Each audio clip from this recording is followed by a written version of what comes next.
Will 2019 be the year that lawmakers finally address prescription drug prices? Not if they follow distracting and counterproductive proposals like the one made by Democratic presidential primary candidate Sen. Elizabeth Warren. Elizabeth Ann Warren, UDem lawmaker, slams Gates for using the term Sacagawea to attack Warren. Here are the lawmakers who will forfeit the salaries during the shutdown health care in 2019 to 3 predictions for the year ahead. More DMAS last month to get the government into the drug manufacturing business.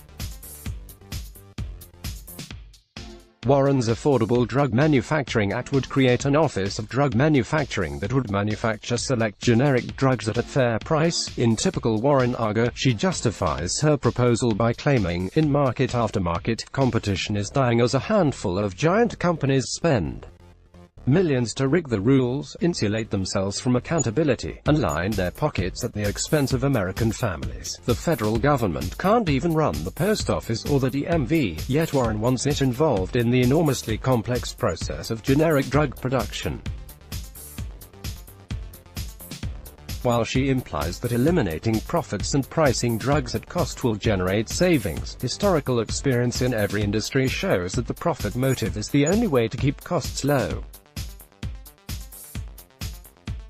Yet even if the government could somehow efficiently control the means of drug production, Warren must diagnose the generic drug market, which for the most part functions well, dramatically increasing the affordability and accessibility of life-saving treatments. Generics provide Americans with 9 out of 10 of their prescriptions, yet make up only 23% of the total spending on drugs. On a range of the most popular and effective drugs, including Lipitor, Prilosec, and Zofran, generic equivalents have cut the price by around 95% to mere pennies per dose. About 90% of generic copays are under $20. A 2016 Government Accountability Office report found that prices for generic drugs in Medicare Part D declined 59% from the first quarter of 2010 to the second quarter of 2015. Even by Warren's elastic definition of the word, this pricing is certainly fair.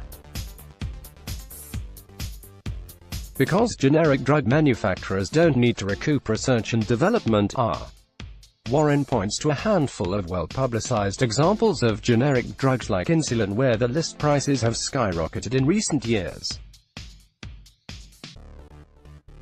Yet these examples do not indict the entire generic drug market but rather the drug distribution channels that are filled with middlemen actually responsible for these price increases.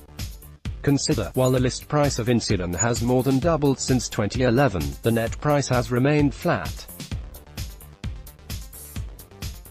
What's the difference between the list price and the net price? The net price includes the billions of dollars of rebates the drug manufacturers pay to pharmacy benefit managers, PBMs, which are middlemen between manufacturers and insurers. Rebates are estimated to make up about 1/3 of total list prices, according to the Berkeley Research Group, and are responsible for nearly all of the list price increases of recent years. Why do drug manufacturers pay these dramatic rebates? Because they need to in order to get on insurance plan formularies, whose vast scale allows generic drugs to be profitable. At PBM's behest, competition among drug makers to offer ever greater rebates to access these preferred drug lists is the driving force behind list price increases. Generic drug makers simply stop making the drugs if they don't get a sole source contract from the PBM, explains Philip Swag of Physicians Against Drug Shortages. It's a winner-take-all game.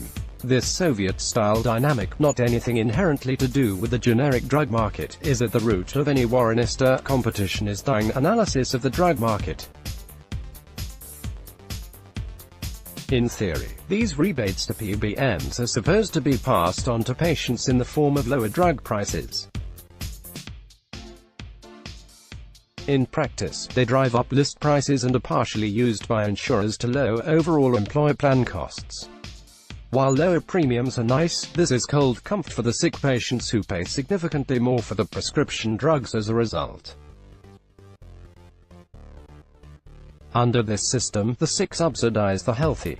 If if Warren were serious about addressing rising drug costs to improve patient access, she'd start with this. In the words of FDA Commissioner Scott Gottlieb, kabuki drug pricing, yet the role middlemen play in driving up drug costs is complicated, and politicians, especially of Warren's ilk, prefer a demagogue. There is no more simple-headed solution to any policy problem than just get the government to do it. Terry Wilcox is the co-founder and executive director of Patients Rising.